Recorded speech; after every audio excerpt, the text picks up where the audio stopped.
Hi అండి. ఎలకలు రాకుండా ఉండాలి అంటే ఈ టిప్ అయితే ఫాలో అయిపోండి. కొబ్బరి చిప్ప ఒకటి తీసుకొని దాంట్లో అన్నం అయితే వేసుకొని కొంచెం దీంట్లో హార్పిక్ వేసుకొని చిన్న చిన్న బౌల్స్ లాగా చేసుకొని ఎక్కడైతే ఎలకలు ఏ ప్లేసుల్లో ఎక్కువ తిరుగుతున్నాయో ఆ ప్లేసుల్లో ఇలా చిన్న చిన్న బౌల్స్ లాగా చేసుకొని అక్కడ పెడితే ఎలకలు రాకుండా ఉంటాయి. ఇంకా సెకండ్ టిప్‌ని అయితే తెలుసుకుందాం. సెకండ్ టిప్‌ని తెలుసుకునే ముందు చిన్న రిక్వెస్ట్ అండి. మన ఛానల్ ఎవరైనా ఫస్ట్ టైమ్ చూస్తున్నట్లయితే ప్లీజ్ అండి ప్రీవియస్ వీడియో చూసి మీకు నచ్చి కంటెంట్ ఉంది అనుకుంటే ఛానల్‌ని ఫాలో అవ్వండి.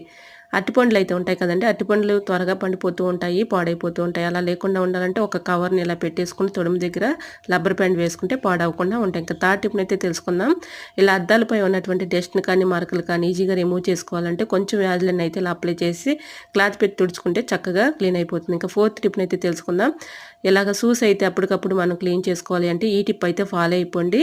ఇలా మనం కొంచెం అయితే వ్యాజ్‌లైన్ అప్లై చేసి అప్పటికప్పుడు క్లీన్ చేసుకుంటే పాలిష్ చేసినట్లుగానే ఉంటుంది. సో యూజ్ అవుతుంది అనుకుంటే తప్పకుండా ట్రై చేయండి. ఇలాంటి మరిన్ని ఇంట్రెస్టింగ్ వీడియోస్ కోసం నా ఛానల్ లైక్ చేసి సబ్స్క్రైబ్ చేసుకోండి. Thanks for watching.